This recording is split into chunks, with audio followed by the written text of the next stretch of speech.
Okay, so every NBA team's biggest problem after free agency. Shout out to Greg Swartz. For the Hawks, it's backcourt stoppers.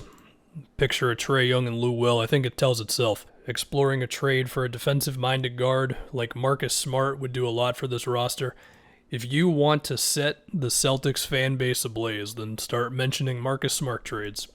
Should they get John Collins a little more involved in the offense again? Because I do think one guy scoring the majority of the points might not be the best go about it, even if they just had an amazing playoff run. Celtics bench experience. Pritchard, who to me, the best version of Pritchard is like Jeff Teague in Atlanta. Just a really solid all-around point guard. Carson Edwards, I'm not a big guy on Carson Edwards. He's like 5'11", I don't know. Langford, if the shooting is there, the inside scoring is going to be there. Neesmith, the shooting's definitely there. Richardson, on his best day, he's a really good two-way player. On his worst day, he's like Mo Harkless with a little bit of off-the-dribble game. Grant Williams, I don't know. Sometimes he looks like Draymond, sometimes he looks like bad Draymond. And then you got Time Lord, lob threat. Hopefully he can be their version of Clint Capella with a little more passing. The Nets wing defenders, I think that's fair.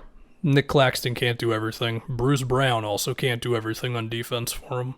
Honestly, to me, it's the fear of getting hurt more than anything. The Hornets, an alpha scorer. You know what the Hornets need? They need someone to make a sacrifice to whoever put a curse on Gordon Hayward so he can finally stop getting all these freak injuries every year.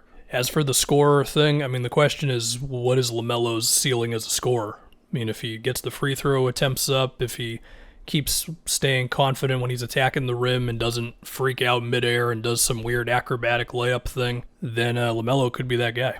For the Bulls, front court depth, could they sign Paul Millsap on a cheap deal? Cavaliers, three-point shooting. Yeah, Okoro, Mobley, and Jared Allen could be rough for your starting five. Although, as I keep saying, small signs that Jared Allen is developing a jump shot. And the people who are into the draft say Evan Mobley can develop as a shooter, but still, it could be rough right away. If you want to get Larry Nance in there, he developed a little bit more as a shooter this past season. Oh yeah, and they have Ricky Rubio, I forgot about that. So yeah, it's going to be rough. Mavericks, a reliable second star, yep. Everybody knows that one. We'll see if Jason Kidd has Porzingis looking different. We'll see if he'll just be healthy. Is he going to be awesome in the post suddenly? I don't know. The Nuggets, rim protection. To me, it's really just Jamal Murray's health, and you just kind of call it there. To me, a healthy Nuggets team is a title contender. There you go. I think Jokic, he's okay on defense. MPJ, he can certainly screw up some coverages and rotations, I know that, but I feel like he's at least going in the right direction defensively. Like, he can pull off some crazy blocks or deflections or whatever. I think Gordon still fits in there defensively, so to me it's just Murray. For the Pistons, we have patience, which I think implies, like, don't get ahead of yourselves and expect too much right now. Hey, listen, man, they already got a scorer next to Cade and Jeremy Grant. Got the shooter in Sadiq Bey, Killian Hayes, defense, ball handling, potentially with the shooting. Isaiah Stewart plays hard as hell. Kelly Olynyk is a stretch five. It could be all right kind of quickly with the Pistons. Do they make the playoffs? I don't know. Might be too much to ask. The Warriors, a win-now center. Whichever way you want to go with the Wiseman Warriors thing, whether it's keep him and bank on his potential or trade him and maximize winning right now, you can make a case. To me, it just comes down to what is his market. If you're going to trade him for a bunch of crap, then you might as well keep him. Rockets, too many veterans. I feel like this is similar to what I was saying with the Jalen Green thing, where I'm like, listen, I know John Wall gives you like 9 assists a game, but he shoots a lot, man. And Eric Gordon definitely likes to shoot. And you'd like all those shots to go to Jalen Green and Christian Wood. Unfortunately, these are two of the more untradeable contracts in the league. And speaking of Myles Turner, here you go with the Pacers. I don't agree with this. In the past, I have been on the side of break this up, but I'm not anymore. I don't think these two are the reason why the Pacers have just been kind of blah for the past few years. I think it's mainly been injuries. I mean, Oladipo and Sabonis were never really good at the same time. And I don't think trading probably Turner for somebody else changes things super drastically unless you're getting like a borderline all-star or something. Now, if you want to trade Sabonis for Bradley Beal, okay, then you're getting real wild, and I could mess with that, but I don't think that's a possibility. The Clippers, Kawhi Leonard's recovery time, yep, pretty much. With him, they're a contender. Without him, they're something. And for the Lakers, it's youth. Yeah, you'd think between AD just hopefully being 100% and Westbrook, who is going to go a million miles an hour every single game, that could be enough to push him through the regular season, and LeBron can do his whole, like, I barely move and still get 26 points, 7 rebounds, and 8 assists. For the Grizzlies, isolation scoring, they've got a bunch of guys like Kyle Anderson, dudes who you like, but they give you at the most like 12 points a game. They need one other guy, and you look at the roster right now, there's nobody there who can really create their own shot besides Ja. I mean, Jaren Jackson, his three-point shooting was honestly like amazing in his second season or whatever it was, second or third year. But you're going to just need more juice on offense, especially after trading Valanciunas. Is there a chance that ends up being like a massive loss for them? I mean, Steven Adams is hopefully still okay, but, Valanciunas, you gave him 17 points a game last year in the regular season? For the Heat, we have point guard depth. Yeah, they could use a little juice off the dribble if you're talking about second units. Granted, they'll do some staggering Jimmy and Lowry, I would imagine. Maybe Hero can take on more ball handling duties. They do have Oladipo. He could bounce back, maybe, in a reduced role. For Milwaukee, a healthy Brooklyn Nets team. That's the Bucks' biggest problem? Yeah, pretty much. The T-Wolves backup point guard.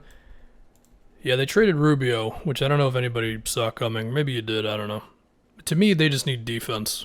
I mean, they got enough guys who can score between Towns, D'Lo, Beasley, Edwards. And they do have a Kogi, but he can't do everything. The Pelicans, front court spacing. What, you mean Valanciunas chucking up like 0.9 threes a game is not good enough next to Zion? Listen, man, here's the reality. If you want to find the stretch 5 next to Zion, you are selecting through a very small list of players. There is also the chance that you don't need a shooting center next to Zion. I know, crazy. See, for the Knicks, a center who can shoot.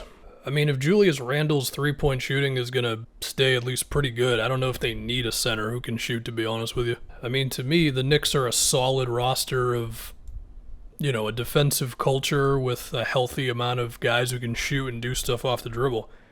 Really, it's just they need a great player. And maybe RJ becomes that. Randle was that in the regular season. He was not that in the playoffs. The OKC experience. Okay, real quick on the Thunder. So the Rockets traded their 2 future picks or whatever for OKC's 16th pick, right? They draft Sengun, and he looks at least awesome in one summer league game. Is that the beginning of, the Thunder just not getting good players while other teams do? Because they're just like, we want more picks. And it's like, well, you need players eventually, man. They still drafted Giddey, then he got hurt, so maybe it's not too big of a deal. Orlando Magic, backcourt shooting. Yeah, you could have said this for a while now.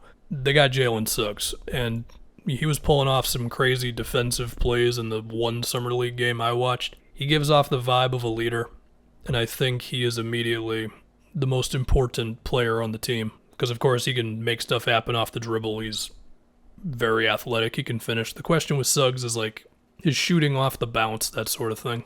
The Sixers are reliable third scorer. Yeah, man. I mean, Ben Simmons just might be gone. To me, adding another scorer while keeping Simmons would be great, but at this point, it just might not be possible for him to put on a Sixers jersey again. Unless all of the news coming out about not answering calls and whatever just doesn't really matter. Of course, also the possibilities of Dame or Beal, that's great as well. The Suns' power forward clarity. I think it would be cool if the Suns starting 4 could do a little bit more off the dribble, but you take what you can get, and Crowder and Cam Johnson are both good players. The Trailblazers' commitment to defense. For what it's worth, their starting 5, once they had Powell, was actually pretty damn good defensively last season. The Kings, they need wing depth. I'll tell you what the Kings need. They need to realize that playing Marvin Bagley over Tyrese Halliburton is dumb. And I understand you want to develop Bagley, but What the hell are we doing here? Besides that, I don't know. Shout out to Mo Harkless. For the Spurs pick and roll partners, what? You don't like Jakob Poeltl rolling? John Collins would have been the perfect fit. Maybe it just wasn't possible. Maybe they would have matched anything.